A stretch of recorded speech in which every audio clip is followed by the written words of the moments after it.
السلام علیکم 7th class. آج ہمارا عنوان ہے کہانی نویسی۔ ٹھیک ہے، ہماری یہ فائنل ٹرم کی دوسری کہانی ہے۔ پہلے ہم نے کر لی تھی شریر بندر۔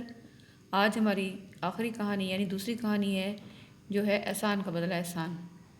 آپ نے یہ پہلے بھی کہانی سنی ہوئی ہوگی، میں نے اس کا ویب بنایا ہے، دیکھیں۔ ٹھیک ہے، اور آپ اسے خود لکھیں گے دھیان سے۔ آپ کی جو ہے لکھائی بالکل بہت یعنی اچھی ہونی چاہیے۔ دیکھیں، ایک دریا کے کنارے بڑھ کا درخت تھا۔ ٹھیک ہے، 7th کلاس۔ اوپر جو تھی درخت پر فاختہ کا گھونسلہ تھا اور درخت کی جڑ میں چونٹی نے اپنا بل بنا رکھا تھا۔ دونوں میں دوستی ہو گئی۔ پھر کیا ہوا، ایک دن دریا کے کنارے جو چونٹی تھی اس کو پیاس لگی، وہ دریا کے کنارے گئی اور اس نے پانی پینا چاہا۔ کیا ہوا، اتفاق سے اس کا پاؤں پھسلا اور وہ دریا میں گر گئی۔ فاختہ اوپر بیٹھی درخت پر یہ سارا منظر دیکھ رہی تھی۔ اچھا جی، دیکھیں دریا میں، ٹھیک ہے، اس کا پھر دیکھ رہی تھی۔ فاختہ نے کیا کیا، اس تصویر میں بھی آپ دیکھ رہے ہیں کہ اس نے اپنی چونچ سے درخت کا پتا توڑا اور پانی میں گرا دیا، اور جو چونٹی تھی وہ پتے پر سوار ہو گئی اور یوں اس کی جان بچ گئی۔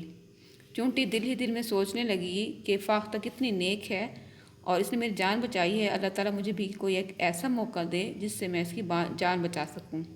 اس نے دل میں تہیہ کر لیا تھا۔ کچھ دنوں کے بعد اتفاق سے وہاں ایک شکاری آ گیا۔ شکاری نے کیا سوچا کہ اس نے یہ چاہا کہ اس فاختہ کو میں شکار کر لوں۔ اس نے بندوق کا نشانہ باندھا اور یعنی اس نے بندوق چلائی۔ چونٹی جو تھی اتفاق سے وہ یہ سارا منظر بھی دیکھ رہی تھی۔ چونٹی نے کیا کیا، اس شکاری کے پاؤں پر ایسا کاٹا کہ شکاری کا جو نشانہ تھا وہ خطا ہو گیا، اور یوں فاختہ اڑ گئی، اور یوں چونٹی نے فاختہ کی جان بچائی۔ سچ کہتے ہیں احسان کا بدلہ احسان ہی ہوتا ہے۔ یہ آپ نے اچھی سی رائٹنگ میں لکھنی ہے کہانی۔